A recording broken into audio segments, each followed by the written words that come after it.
Hello to all my people, and if you're listening to or watching this interview, you are most definitely my people. Botched and Share Shots has another great guest today, but this one, I am particularly hyped from this one. Joining us today, hailing from LaSalle, Quebec, Canada, he is the silver-tongued sex symbol. He is the harbinger of truth. He is the longest reigning and the only three-time Great North Wrestling Canadian champion, the pride of the Great White North. He is the Black Dynamite, Jeremy Prophet. Jeremy, thanks for coming on and chatting about some wrestling. How are you?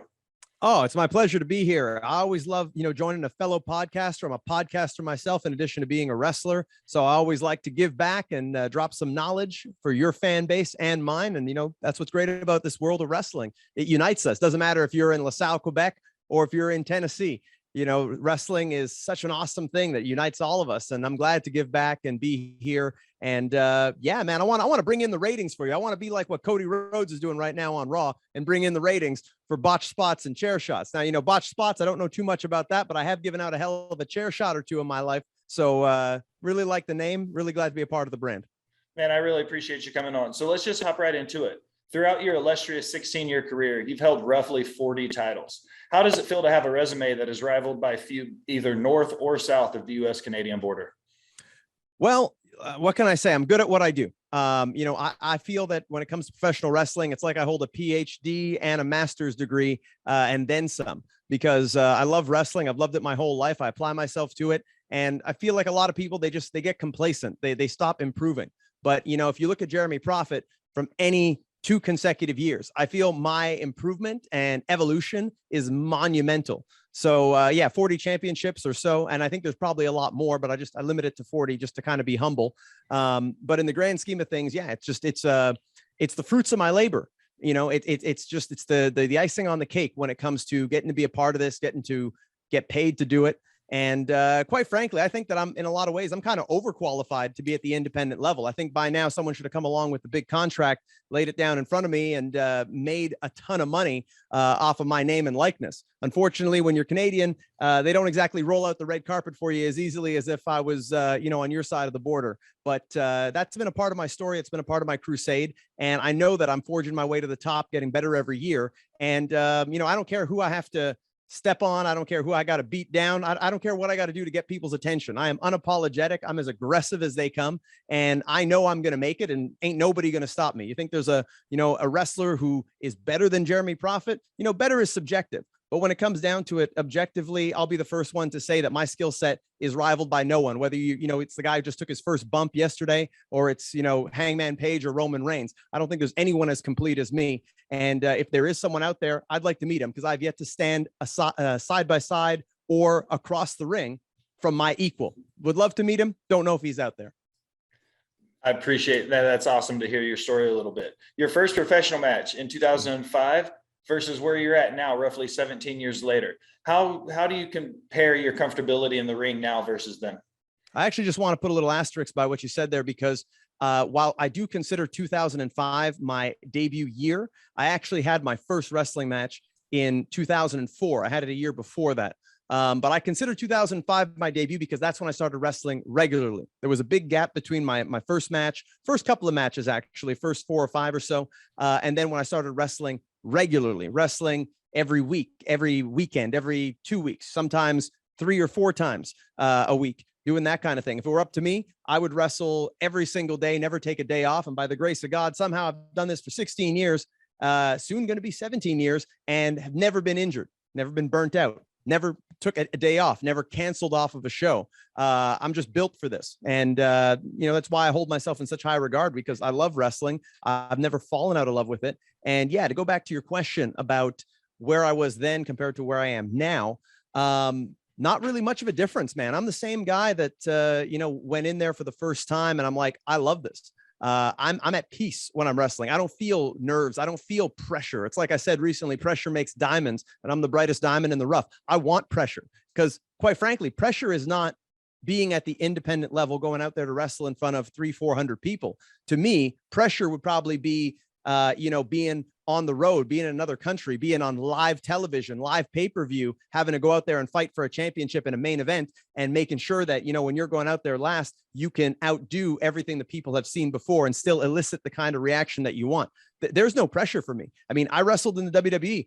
You know, I had a match in front of 15,000, close to 20,000 people in Ottawa, Ontario on an episode of SmackDown. My partner was so nervous in that match. And we're just going out there doing an enhancement match with Lance Archer and Brian Myers, Kurt Hawkins. And for me, I'm having fun. I'm like, this is what I've wanted. This is what I've worked my whole career for. You know, I want this. I'm going to soak in this moment. I'm going to love every second of it. I don't feel pressure. I don't. I enjoy what I do. And that's why I was loose. And like, you know, I was heading out to the ring, high-fiving fans. I got up on the second rope. I don't care if you're not allowed to do that. You know, I don't work for the company. They can't fire me. So, you know, I'm just going to enjoy that moment because this is what I worked for. So yeah, I look back at it, whether it's the last match I had, the first match I had, I just love this. And, you know, there's really not much difference. I'm that same, you know, I was about 17 years old and I had my first match, and like, I'm that same kid right now, living the dream, enjoying every minute of it and working on making my living doing this, leaving my legacy, being a Hall of Famer, being a champion. I have high ambitions, as you can probably tell. I'm not your average independent wrestler with insecurities and worry and that thinks that people on TV are better than me just because they're on TV. It doesn't mean they're better. It just means that they've had opportunities that I haven't, probably because of geographical reasons. So when it comes down to it, man, I'm a fighter and I enjoy every minute of this. And I want people to be able to see my passion and my intensity for this sport, because I take what I do very seriously. I am a diehard at this. I am a master of what I do because I believe in this and because I work at it. And every decision I make in life is reflected upon making it in professional wrestling. I don't have any side job to worry about, side business or whatever. I don't have kids. I don't have any of those things. I don't have anything that's going to slow me down from making it to the top of this business. Any of those things to me, you know, they're good and nice. People can live their lives the way they want, but I am 110% invested in professional wrestling, leaving my legacy in this business and making my living doing this and giving back so that young people that are watching this, just like I was, can be inspired and we can keep this business going in the right direction with the next generation of people. I take this very seriously.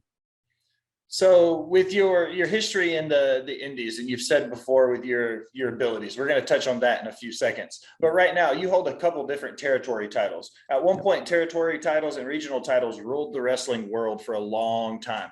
How does it feel for Great North Wrestling to entrust you with their most prestigious title for how long you've held it now? I think it's a wise decision. It's the best decision that they could make. I think I'm a great ambassador for any company. I think you could very easily send Jeremy Prophet to The Tonight Show. You could very easily have me on Good Morning America. I think I look the part, I speak the part, and most important of all, when the bell rings, I get the job done. There are no chinks in my armor. There are no holes in my game. And I think that I'm very versatile. I think that I'm a great ambassador, a great spokesman, speak many languages, can easily mingle and can do justice to bringing the professional aspect back to professional wrestling. You know, even coming here to do an interview with you and your fan base.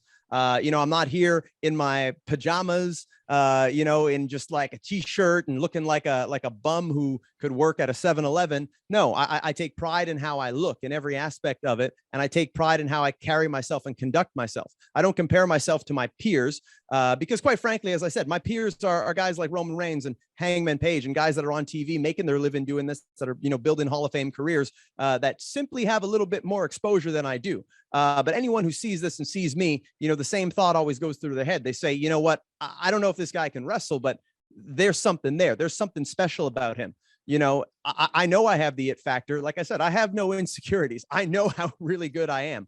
I'm going to be a big deal in this business. And, you know, people watching, I suggest you hit that follow button on Twitter and follow my story, because it's going to be big. It's going to be a one of a kind as I fight and claw and scratch my way to the top. And yeah, you know, I think I'm a great ambassador for any company. You know, would have loved to have made it to the WWE when I had my tryouts in 2009 and 2012, respectively. Unfortunately, that didn't pan out. Looks like they'd rather have Jinder Mahal than have me. Although I was the guy who wrestled him in the final match at the FCW camp where he got hired. So, you know, a former WWE heavyweight champion who got hired through a match with me.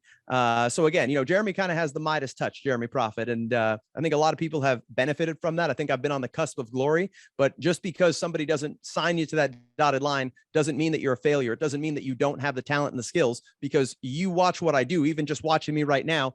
There are not many people who can articulate, carry on a conversation like this. And the same way I articulate on a microphone, I articulate through my stories and athleticism when I'm in a ring. So the NFL, the NHL, the NBA, they all recruit and bring in talent from all over the world, all over countries, Czech Republic, Russia, the Ukraine. Where do you feel the breakdown is happening in the wrestling side of things that's preventing so many young Canadian wrestlers from being able to break through on the next level in America? We cost more. It's really that simple. So you need an entertainer's visa. So to be able to get that, that's already, you're looking at maybe a $5,000 upfront cost for any promotion to want to bring in a Canadian, even just to try them out.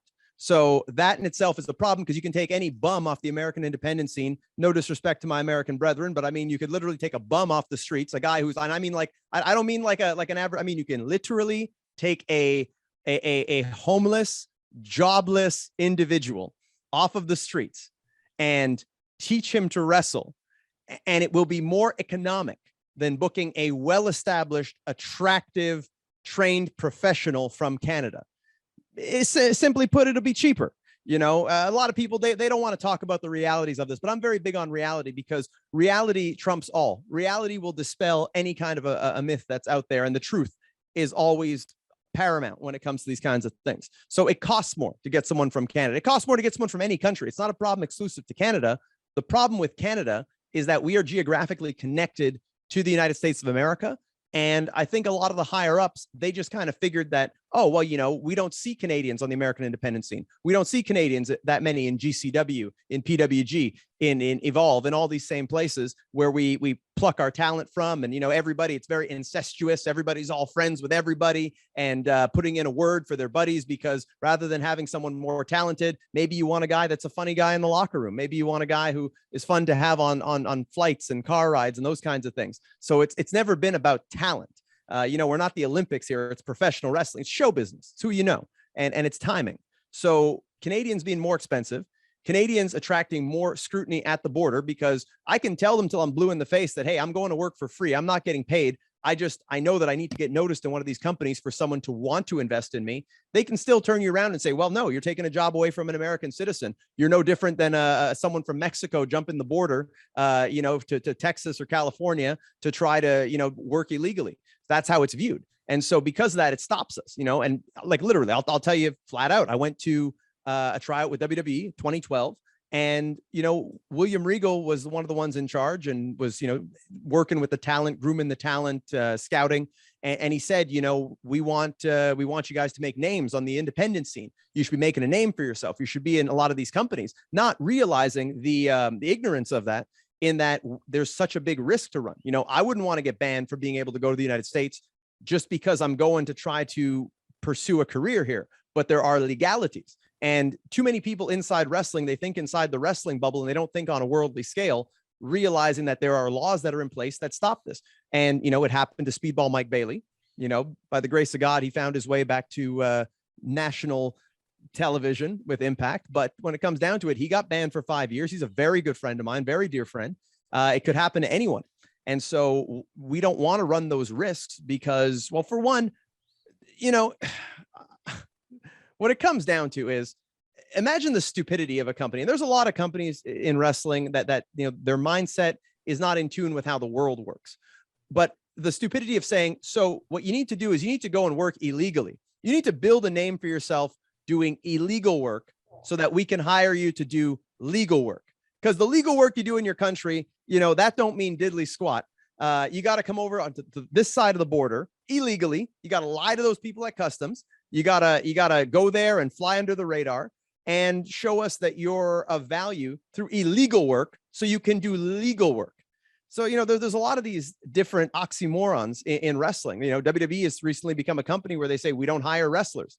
It's kind of like if the NFL just said, hey, we're not going to draft guys out of college anymore. We want, people who are athletes from other sports. We're going to bring in hockey players and pole vaulters and amateur wrestlers, and we're going to make them football players and pay them millions of dollars in the biggest league in the world, but why let the facts get in the way of a good story? Only Jeremy Prophet speaks the truth. God forbid someone speaks out against the almighty WWE. Oh, we might work there one day. Well, you know what? The truth remains the truth. So you can scrutinize it all you want. It's still an asinine concept that's in place. Anyways, I digress. With that said, this is what we face as Canadians. This is why it's difficult. And because we're viewed as these second-class citizens, and people think that like, oh, because they're not getting booked in these places, I guess they're just not that good. Well, go watch Jeremy Prophet. Go see everything I bring to the table. Watch my body of work. Forget my body of work. Look at my body. Look at the way I speak. And then look at what I do in the ring.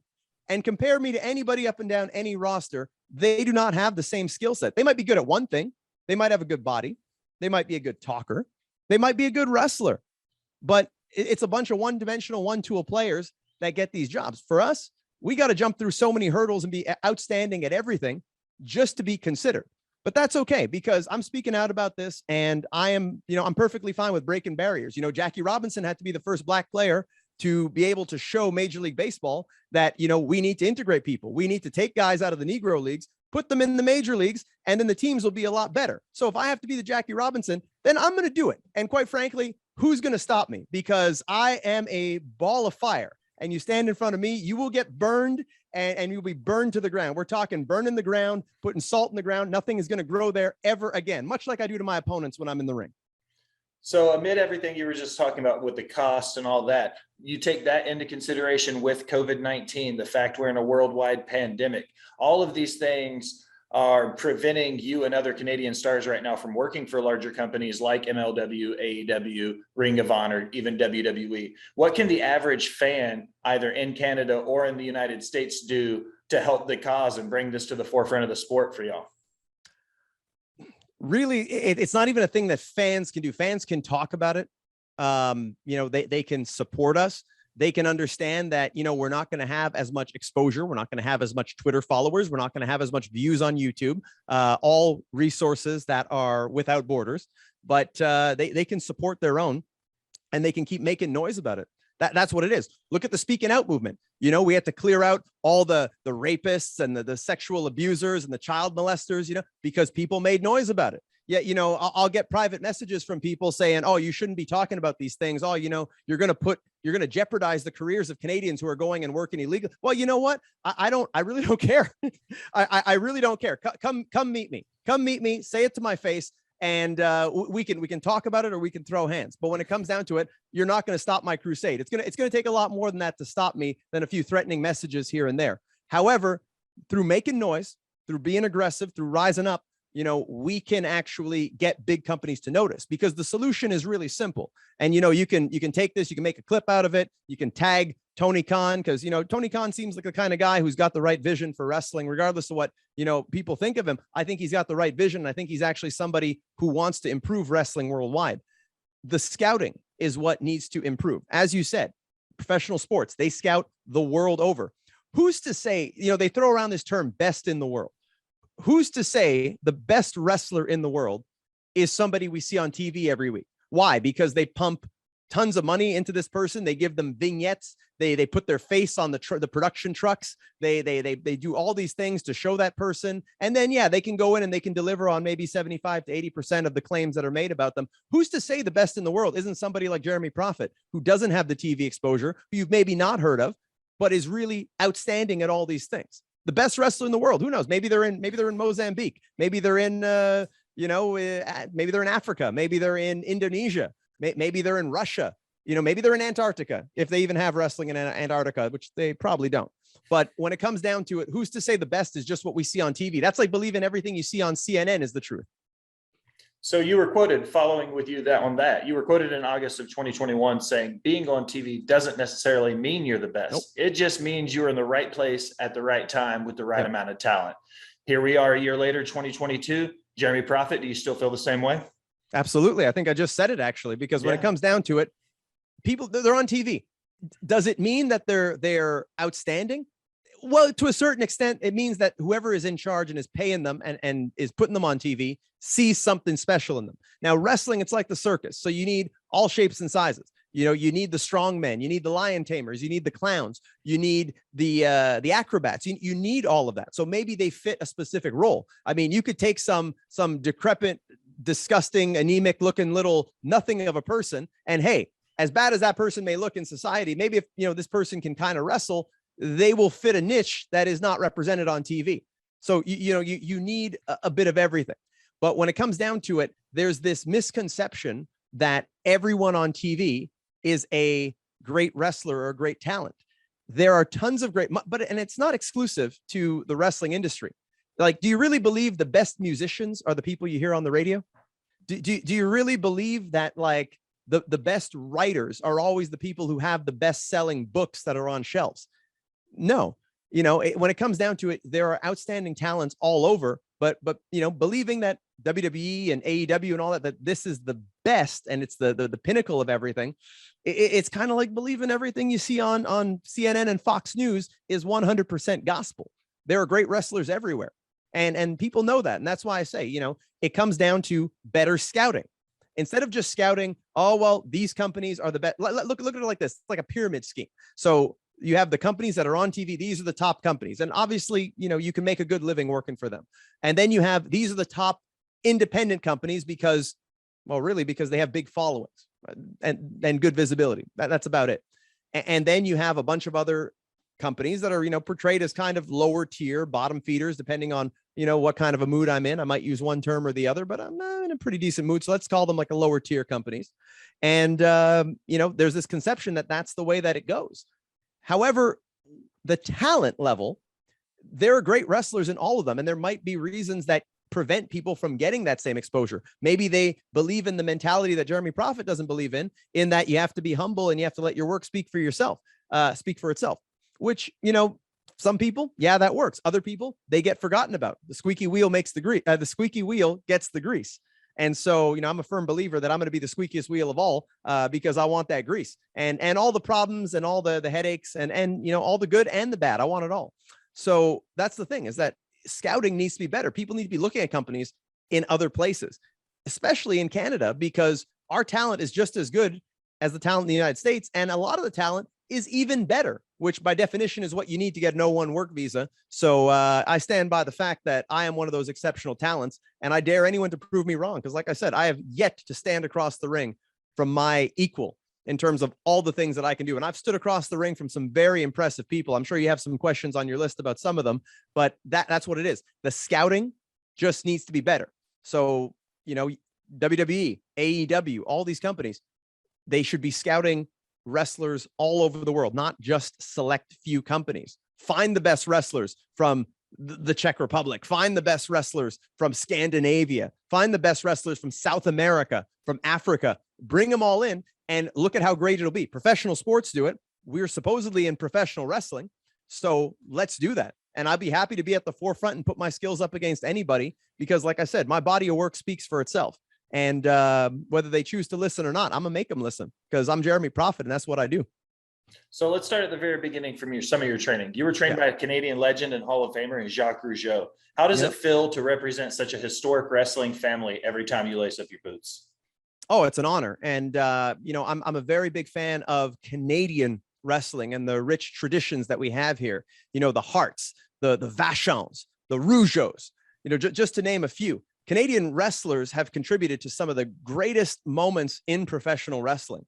And so to be able to carry on this legacy, having been trained by Jacques Rougeau, it's an honor. And on a more personal level, it was really amazing that I had seen Jacques wrestle live. He was actively wrestling on TV when I first started watching around 92, 93. And then to get to be trained by him, to get to still work with him to this day with his Wrestling Academy project, which is going to catapult me, I think, into a much higher stratosphere here in professional wrestling, and hopefully allow me the opportunity to be able to sign with a major company once I win the competition. It's really an honor. And I want to be able to give back. I want to have my name amongst the greats, amongst the legends here in Canada. That's what I want. I have a bloodlust to be able to establish myself amongst the greats. And, like I said, 16 years of doing this, never been injured, never been derailed, never been burnt out, never put anything else as a priority before wrestling. My intensity and my passion for this is second to none. I don't think there's anyone in this country on TV, not on TV, that can outwork me. I just haven't been given a big enough stage and a bright enough spotlight, which you probably hear me say in every interview that I do. But it's the God's blessed truth. And I stand by it. And the day someone gives that to me, it's going to be an opportunity that I've been waiting for a long time. I don't need to get ready. I'm always ready. And when that opportunity comes around, it's going to blow people's minds. And they're going to say, wow, how have we not heard of this Jeremy Prophet? How has he not been a staple of professional wrestling in North America and all over the world for the past 10 years or more? I see guys on TV and it just tells me that, hey, years ago, WWE, hey, you guys dropped the ball. You dropped the ball big time, because I could have made you a heck of a lot more money than a lot of these guys that you gave opportunities to and have now burnt out and are now, driving a tow truck for a living. So let's jump ahead just a little bit. We're in 2010 now. You've just won your first Great North Wrestling Canadian Championship. Yep. However, you're staring down the barrel of a feud with a newly minted class of 2022 Hall of Famer in Scott Steiner. How did you feel to have a chance to work a program with a veteran like Steiner at that point in his career, at such an early point in yours? Yeah, no, I love Scott Steiner, but you got to understand that I step in the ring with very little fear and very little apprehension. With that said, Scott Steiner was definitely a test of those attributes that I possess, because he's a very intimidating guy, quite a reputation. And when it comes down to it, look, I know how to do business. And I think that that's something that's carried me pretty far. It also helps that I was a very big fan of Scott Steiner. I think that, one of the things I always like to bring up in reference to myself is what's known as the Bret Hart scale, where you assess a wrestler based on his look, his promo, and his in-ring ability. I feel I rank extremely high on the Bret Hart scale. I feel Scott Steiner also ranks extremely high on there, because I think he, in his prime, was a fantastic wrestler. I think that he had a physique that was second to none. And I think that his promos were always very entertaining. So to get to work with someone as talented and as experienced as Scott Steiner, it was an honor and a blessing for me. And I got nothing but good things to say about Big Papa Pump. We went in there, we did business, and I told him, I said, look, you're on the marquee. You're who the people are coming to see. It's early in my career, but I knew my place. I knew my role. And I said, look, people want to see you, whatever you want to do out there, anything you want. I want to make sure that, you leave happy, but most important of all, they leave happy. And I think he recognized that. And that's why we had such a good match. And then we had two more, and, not to be braggadocious, but when you look at the record books, Jeremy Prophet took two of those three matches. I was on the losing end in the first, but I was on the winning end in the other two. So we built a great bond, he and I, and love him to death. I mean, I remember in 2011 going and doing a tryout with TNA, and he was one of the first guys. I don't know if he'd remember me, because it had been like a year since we had worked. And, he's probably booked in tons of different towns, tons of different people. He came right up to me, gave me a hug, said, I'm going to try and put in a word for you. So I think we definitely built a really good bond, Scott and I. And I hope to be able to achieve the heights that he did. I got my whole career in front of me, and I've been fortunate to have learned from a lot of these veterans and legends. And Scott is right there at the top of the list for somebody who helped me out a lot in ring, and who really, one of the stories, I'll tell this story without getting too long-winded about Scott, but one of the things I really liked was we did the first match, and then when the second match rolled around, I was like, okay, we'll just do whatever you want to do. And he's like, no, you just call it to me. We'll go out there. You call it to me. I was like, oh, okay. He left me in control of the match. Third match came around, and then it was like, okay, same thing. Just call it to me out there. You know what I do. And then we're talking about, ideas for the finish and whatnot. And, he says to me at one point, what do you think we should do? And I said, well, I mean, you're the vet, you're experienced, I know we've been in there a couple of times, but, I trust your judgment, man. You've been a world champion. And he said, I have, but I need you to understand that your ideas are really good. You've had a lot of really good ideas. So don't let any of that noise get in the way. Don't let my accomplishments, whatever. Your ideas are good. So bring your ideas to the table. And, I hope to one day be that veteran, be that 50-something-year-old guy in there working with the guy in his 20s, and, being able to say that, you got something special, being able to give back. That's what this business is about. So I've been blessed to be in there with a lot of guys like that. Scott Steiner, Bobby Lashley, Rey Mysterio, just a lot of these guys who are, on the later end of their career. And they entrust me with being able to go in there and do my thing and make the best possible match for the people. So yeah, I've had a blessed career. I might come across to your people a little bit bitter, but I'm not bitter. Every day I wake up and I'm alive. I'm thankful for it, because it's another day to be able to live my dream, whether it's at the televised level or whether it's here in Canada. Wrestling, I will never cry over professional wrestling, because it has been nothing but good to me. Nothing but good. Only highs, no lows. People talk about me, no lows, none whatsoever. So you've mentioned a couple of guys on your list. You've also, crossed paths with Lenny Poffo, Greg Valentine, Yep. Guys, big, small, round, big, all different shapes, sizes, all across your career. So in a ring psychology approach, how do you adapt your technical and high flying ability that you have to go against so many varying opponents throughout your career? How do you mentally prepare for each individual match against each individual opponent? Well, Will, I can't help but feel you kind of sell me short there, because there's so many more layers to the onion of Jeremy Prophet than just technical ability and high flying. Because I'm not dissing you. I'm just saying that for people who maybe haven't seen me, know that I do it all. I heard Tom Hiddleston give an interview that really, I think, puts into context the Loki character, where he said he likes Loki because Loki plays all the keys on the piano.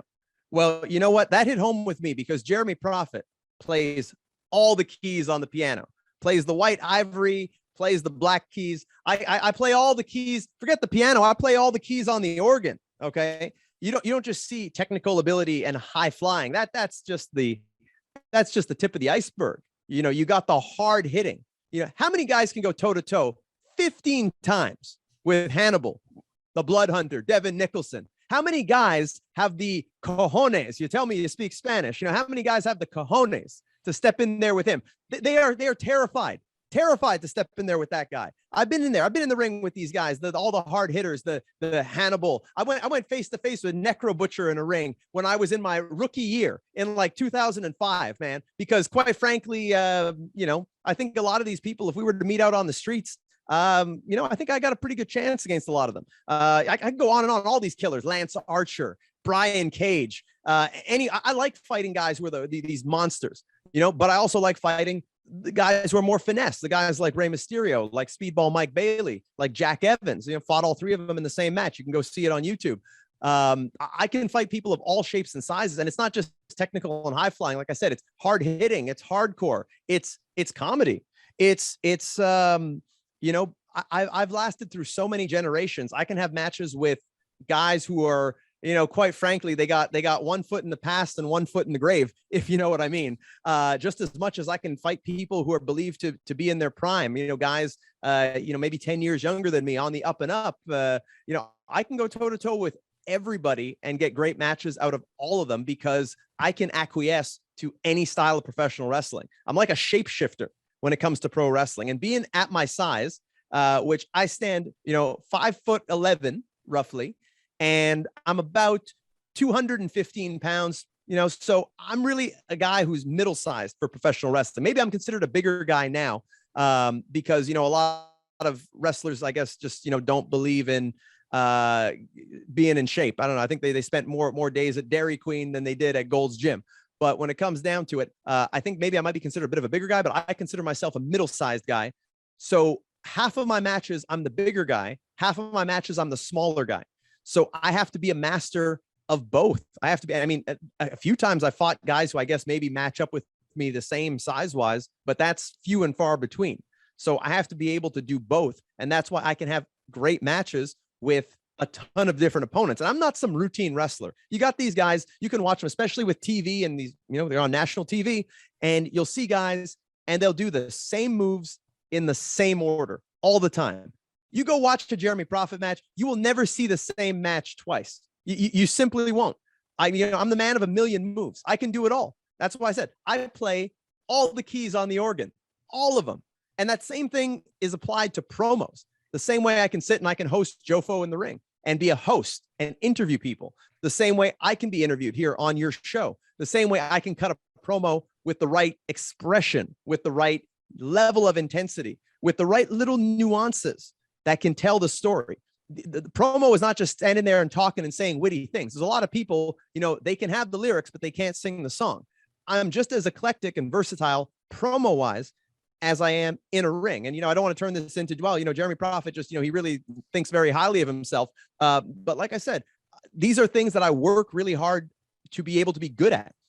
There are people who are maybe not as good as me, but maybe they haven't been doing it as long as me. Nowadays, you can be wrestling for 6 years and people consider you a veteran. They consider you really good. I see tons of people on TV. They've been wrestling for 6 years, 7 years. I've been doing this for darn near 17 years. So 17 years will normally mean that maybe somebody's had like a bunch of concussions and, their brain doesn't function properly anymore and they slur their speech and whatnot. Or they've had injuries and they can't do the moves they used to or anything like that. I've not had one single injury. Why that is, I don't know. I think it's really that, it's just a blessing from God that, I haven't been injured and maybe a bit of luck. But when it comes down to it, most people my experience level have had setbacks and they stop evolving and they become complacent and routine. I've not fallen into that, and that's by choice because I want to continue evolving, because I want to continue. I'm not just happy being somewhere and collecting a paycheck. I'm happy being, and I'm not even happy being in the main event. I'm not even happy being champion. It's what more can I do? What more can I strive for? If I'm anywhere but the main event on a show, it's like, what do I need to do to be even better? So that's why I've acquired this huge skill set that I'm just, dying to put on display with a major company in the world. And eventually, you can't keep a good man down. The Jeremy Prophet story is not going to be Jeremy Prophet, how they kept a good man down. That's not going to happen. When you see this story, when it becomes a documentary, when you're one of the talking heads in it saying, I had him on my show and he wasn't like anybody else that I interviewed. This guy was like a force of nature, or whatever quote you want to say, I'll use that one. I appreciate that. It'll be that Jeremy Prophet, he did it his way and he persevered and he set the example. That's what it is. I'm living history. Some people, they do things and they look back on it and they say like, oh, wow, yeah, I did that. That's amazing. No, I know that every word I say, every action I take is writing the story, that I'm living a chapter right now. And that all of this, even this footage, is going to come back and is going to be used when people talk about exactly what I did, how I write the template for someone overcoming adversity and not taking no for an answer. So you've crossed paths with a lot of guys in your wrestling career. From what I've read in my notes, you've crossed paths with Kevin Owens. Mm-hmm. Can you tell me a little bit about when you and Owens crossed paths? Well, I first met him when I was 2 weeks into my wrestling training, which there was not very much overlap when we were with Jacques. He was leaving Jacques and I had joined. I saw him. I had heard all these things. Oh, he calls himself Mr. Wrestling. He's supposedly really good. I saw him. He looked kind of normal. Never had any kind of a bad interaction with him afterwards. We were on a couple of shows together. Usually it was just a little bit of, hi and bye. We even did a spot together in a battle royal one time. It was like, I think the first time we did anything in a ring. That went off well. But again, it was a kind of thing where we weren't friendly with each other, but we weren't, there was no animosity between us. The first match we ever did, it was a tag team match where he and I teamed up. It was supposed to be against Sexy Eddie and Necro Butcher. Necro couldn't make it. It ended up being Stevie McFly, who most people would now know as El Generico or Sami Zayn, along with Sexy Eddie. So that match actually happened, which is funny because I have a bit of a colorful history there with Sami Zayn as well. That people like to bring up in interviews. But Kevin and I teamed there. That was one of the first times we got to work together, talk to each other. I had no issue with him. It was this thing of like, this is just another guy that, I'm teaming with and whatnot. Seemed like an okay guy, great wrestler. And that was pretty much that. And then we ended up doing another match. We did a triple threat with Steve Carino. And again, we went in there, we worked. It wasn't anything, there was nothing that really, brought us closer together or anything like that. In fact, we even hung out a few times, me, him, Sexy Eddie, a few of us, we hung out a few times outside of wrestling. But again, it's just, we weren't in the same circles. I tell people that wrestling's this kind of thing where everyone, at least locally, when you tell someone, oh, I wrestle, and they tell me, oh yeah, I know another wrestler. I'm like, this could end up being somebody who maybe you see them every weekend. Maybe you see them once a month. Maybe you see them once every 2 weeks. Maybe you see them once a year. I'd say that Kevin and I were on shows, the same shows, maybe a handful of times throughout the year. And we were only involved in those 2 matches up to that point. The third match that we would have together was a 3-team ladder match where I was teaming with Sexy Eddie. He was on one of the other teams. And that was where there was some friction because he showed up late and he wanted to dictate the match. And, when you're Jeremy Prophet, you don't let nobody walk over you. I don't care who you are. You want to walk over me. You better have a steamroller at your disposal, a literal steamroller, because you don't walk over me. I will put you in your place in short order. I'll put your head through a car windshield. I'll slit your throat if I have to. So I didn't really like his approach, but I still had respect for him as a performer and as somebody who had been around. He had, done Ring of Honor at that time, but I still didn't like his attitude. I don't know. He probably didn't like mine because we had some friction in the match because I voiced that because I'm like, I don't care who you are. You come in here and, you're late and you're going to try to dictate things that don't fly with me. If we were in another line of work, if we were not in professional wrestling, if you were to do this, and I come from the sports world, I played tons of sports. I played hockey for 15 years, baseball for 16 years. So I'm like an athlete coming into wrestling who's always been a wrestling fan. I would have been ideal for WWE with their new hiring policies. I watched they did a documentary on Bianca Belair, and they're talking about how she's athletic. She did track and field, all these things. I'm like, all this documentary tells me is that if I never wrestled a day in my life, I'd probably have a better chance of getting hired by the WWE because all the things that Belair says she is, all that EST stuff, that's me. Just, I'm a guy. But anyways, not to get sidetracked, there was that friction with Kevin and I. We went in there, we did the match. I felt like, Kevin, maybe because of the friction that we had, he was trying to be a little rough with me. That don't fly with me. So I was a little rough with him back. And then, we had the match. Match was over. I thought nothing of it. We just he kind of went and did his thing. And, he probably had a lot in his mind. He has kids and all those responsibilities. And so I don't got any kids and all of that. But in any event, that was kind of just that. And then, I started, talking to Sexy Eddie about the match, and, him and Kevin are friends. And I was just saying how, like, I didn't like how he showed up late and then wanted to dictate everything. I didn't like that. And like I said, I don't let anybody walk over me. I don't care who you are. You could be the Queen of England. You could be the president of the United States. You're not going to walk over me. Although I doubt your president would take his chances with me right now. Maybe the last one would. And, I might be a little bit, I might be okay. Mr. Trump, maybe with you, I might have a bit of trouble on my hands, but the current president, I think that he might think twice about messing with me. In any event, getting back on track, Eddie and I talked about it. And then, I guess word got back to Kevin, him and Eddie were riding in cars and whatnot. And at the next event that we have for that same company, I remember that I was just outside. We were putting together another match, also a 3-team tag. And Kevin came out from his match and he started like mouthing off at me. He started saying like, one of the guys asked him, how was the match? He's like, oh, it's good. But, Jeremy would probably think it wasn't that good. And I'm just like, excuse you? Like you just say something about me? Like, what did I do to you? And then he starts again saying stuff. And I just say to him, look, you got a problem? And he's like, yeah, I do. And he comes at me. Now, I really thought he was coming at me to hit me. So I'm getting ready. I'm getting ready to, like, I know he's got a couple of bad knees. I was ready to go for his bad knees and, just getting ready to defend myself. Cause like, you walk to somebody like that, look, I'm thinking his body language, his demeanor, it's like, it's going to be a fight. So he gets kind of close and I get in a defensive stance. So I'm ready to strike. And he starts, saying that he heard that I said some things and whatever. I'm like, okay, you know what? There's a lot of people around.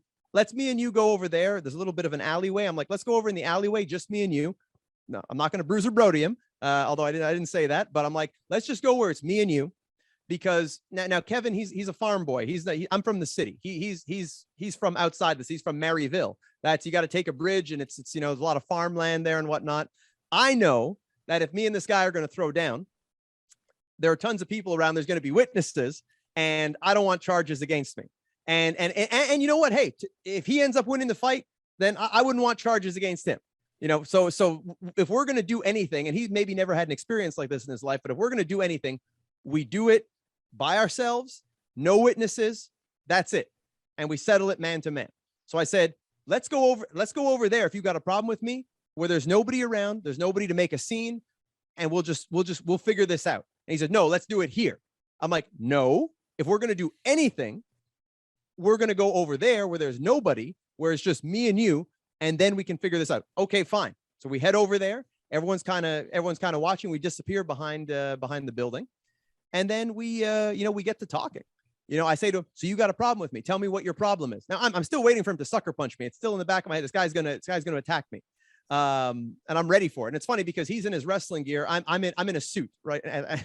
So I'm like, okay, I'm gonna get my clothes dirty. I gotta, unbutton my cufflinks and whatever. Anyway, so we get to talking, and he's like, yeah, I heard you didn't like the way I came in there and planned the match and all these things, and you've been talking a lot of trash, and I'm trying to keep it PG again for your audience. I don't really believe in swearing anyways. I think it's a cop out, but he was cussing quite a bit. So I just said to him, look, I'm going to stop you there. Okay. I don't know what you heard, but I'm going to tell you right now, everything you heard, take it as if it's true. And so I just told him right then and there, take it as if it's true. I don't even need, I hear the beginning. It sounds like what I've been saying. So yeah, it's true. What are you going to do about it? And then he says to me, well, why are you going saying all this stuff behind my back? And I said, Kevin, when's the last time I saw you? Last time I saw you was at that show. So here I am to your face right now, telling you once again, everything you heard is gospel. Everything is true. Even if it's not true, it's true. Take it all as it's true. What are we going to do about this? Are you going to stand there and you're going to talk to me like this and try to seem like you're tough, or are we going to actually fight? Because now I'm getting pissed now. This is just ridiculous. You're wasting my time. I got a match to plan. Either we talk about this or we fight. I'm open to doing either. Which one do you want? And I'm thinking, Kevin's going to attack me. It's in the back of my mind. He has a reputation as a tough guy. He has a reputation as being tough, and I respect that. But, people don't realize just how tough I am and what I've been through in life. So I'm ready to fight him. And then he says, look, man, you need to calm down. Okay. Which is funny because he comes to me like a bull out of a china shop and tells me I need to calm down. And he's like, you need to calm down. Okay. Look, I have a family. I have a family. I do this for fun. Okay. Clearly you take this a lot more seriously than I do. But you need to understand that, like, I've been hearing these stories about you. I've been hearing all these things. And it gets into this thing of like, oh, you were rough with this guy, and you said this thing about this person, and I said, Kevin, look, I don't care. Take everything like it's true. But if you think you're going to come here and you're going to cash in a bunch of receipts, I'm going to tell you right now, it's not going to go well for you. Okay. You're being played and manipulated by all these people.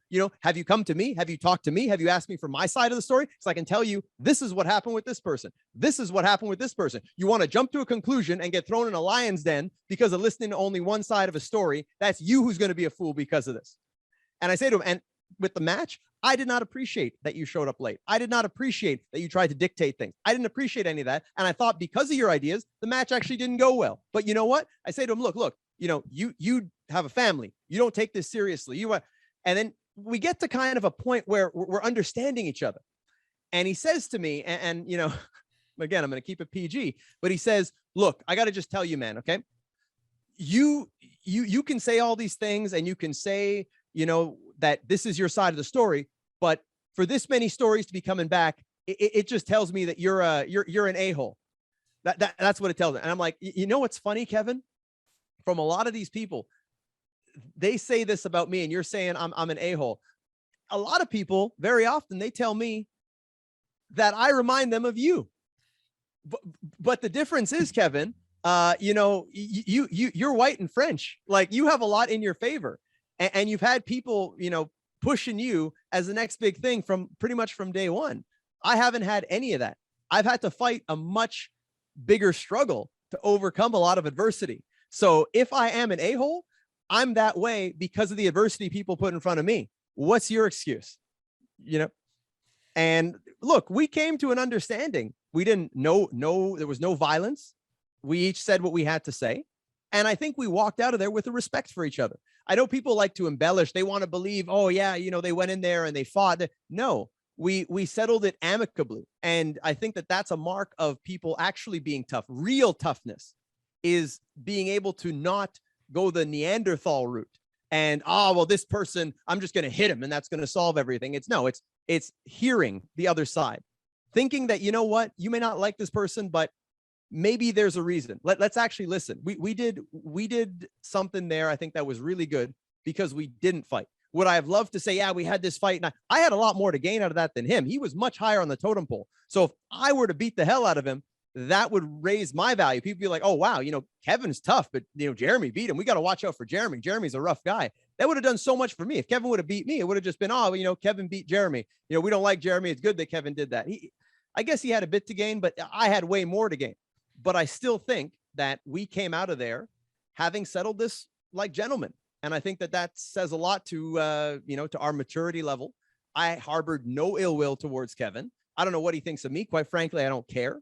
But, after that, we even said, hey, maybe we can get together and actually watch the match and see, and I was even thinking about it. I was like, yeah, I'll go over to his place. He's just on the other side of the bridge, whatever, we can settle this. And I always had respect for Kevin as a performer. I always thought he was a good wrestler. He did a lot of really good matches. And, we've lived different lives. He's from the country. I'm from the city. He's 2 years older than me. He's been to a lot of places. He's done well for himself. It's cool that I personally think we should have had more matches, but there was always this underlying tension. Even before that, he had taken some shots at me because I had done my stuff with WWE, and he had taken some shots just, jokingly, but it's like, I don't like being the butt end of anybody's joke. It's like, you want to make me the butt end of your joke, try making me the butt end of your joke to my face. I have no problems with anyone saying anything about me. Just say it to my face.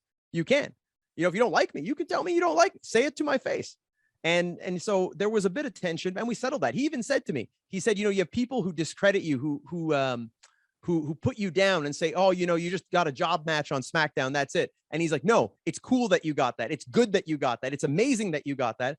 It's just unfortunate you have so many people saying all these bad things about you and what. So like, again, it's not like we went there and we were like two bulls butting heads and, two Neanderthals, two cavemen. No, we talked. It's probably the most meaningful, significant conversation he and I ever had in the time that we knew each other. And then, after that, the next time I saw him was, maybe there was another time I saw him, but from what I remember, the last time I saw him was right before he got signed to WWE. We were on a show together for a company called CRW, a company I would end up owning. And the day before, I was on a show in Maine with Jimmy Jacobs, and we got to talking about Kevin and about Sami Zayn, Rami as well. And he had told me, Kevin was a little nervous about the tryout that was coming up, and saying like, they're going to hire him. He needs to lose weight and like all these different things. And that he had said to Kevin, look, they know what you look like. They gave you the tryout knowing what you look like. Just go there and do your best.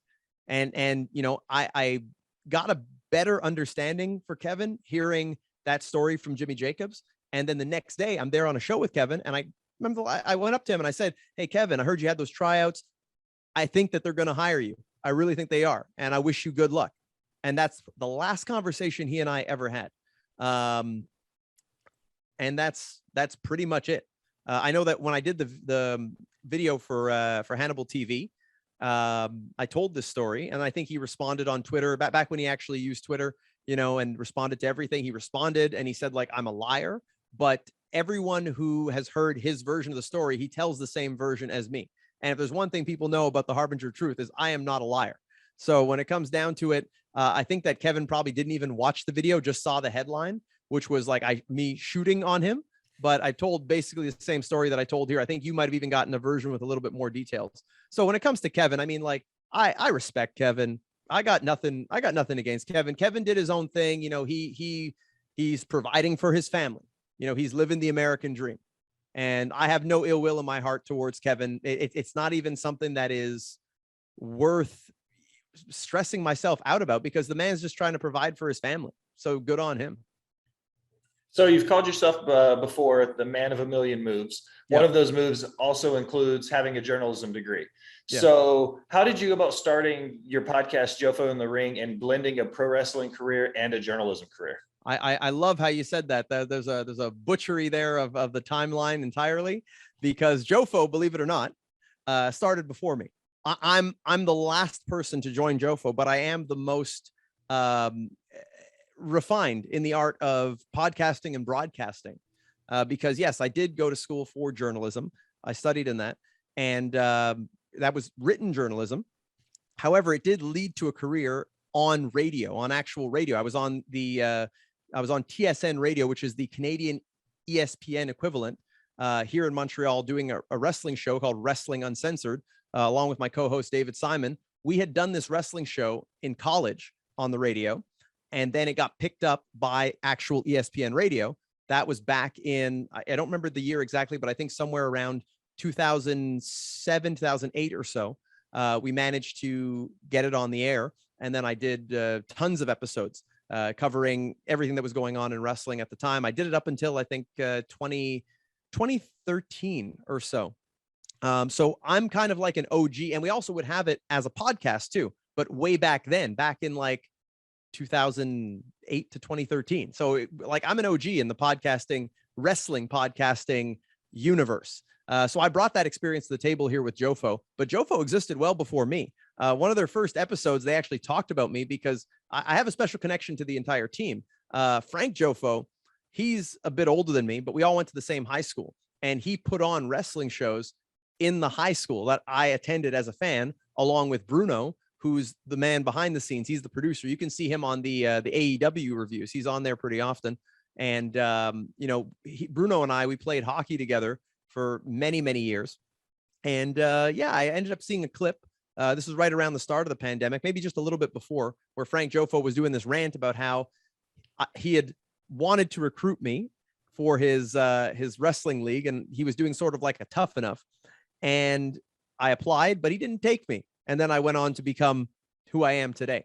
So his idiocy aside, we ended up, patching things up, and now we host a podcast together.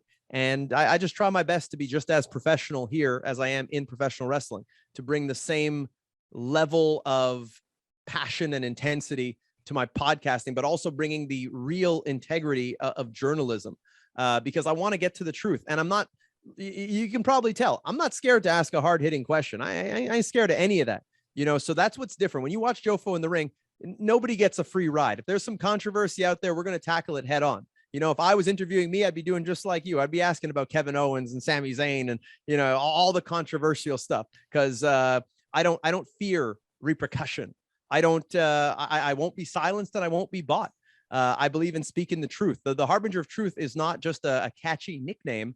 It's what I believe in. And I believe wrestling is lacking the truth, because the truth can dispel all fiction. And that's, if you see a Jeremy Prophet promo, I just speak the truth. I'm just me. I'm unapologetically me. And that, I guess, comes from the journalist side, seeking the truth at all costs. So, all right, Jeremy, I finish all of my interviews with 5 rapid fire questions. Okay. I've got your 5s lined up, ready to go. Ready whenever you are. Okay. First, favorite finisher of all time. I love the Shooting Star Press. Favorite movie. Ooh, favorite movie. The Departed. Favorite food. Steak. Favorite Sorry, vegans. I'm a beef guy. I represent that. Favorite superstar of all time. Bret the Hitman Hart. That's a good one. He's always top 2 for me. Him and Shawn Michaels are my 1 and 2. Who is your dream match opponent of all time, past or present? Chris Jericho. I think it would bring a lot of things full circle, and especially being the Jericho Award winner for 2021, I think it would just bring everything full circle, and it'll happen. I speak things into, I believe, I conceive, and I achieve. And this Jericho thing, there are just too many coincidences, too many stars that are aligning for it not to happen. So before Chris hangs up the boots and the tights, I think that match is one that needs to happen, and it will happen. And I'll go out on a limb. Not only will it happen, but I am going to beat his backside. I'm going to give him the beating of his life. I will beat him into retirement. And then, we can shake hands and all those things afterwards. But when that bell rings, Chris is going to be in for one hell of a fight, and the fans are going to be in for one hell of a match. Excellent. Well, Jeremy, I appreciate you coming on tonight and talking about some wrestling with me. Take a second, plug everything you got, tell the people where to find you. So you can find me on Twitter at Jeremy Prophet. You spell my name JeremyProphet. You can find me on Instagram at The Real Jeremy Prophet. And you can see me on Jofo in the Ring. You can find our YouTube page, Jofo in the Ring, Jofo in the Ring. And you can pretty much find me all over social media. You can find me on tons of podcasts. And before I go, one thing I would like to plug is Wrestling Academy. You can go to the website. It's wrestling-academy.ca.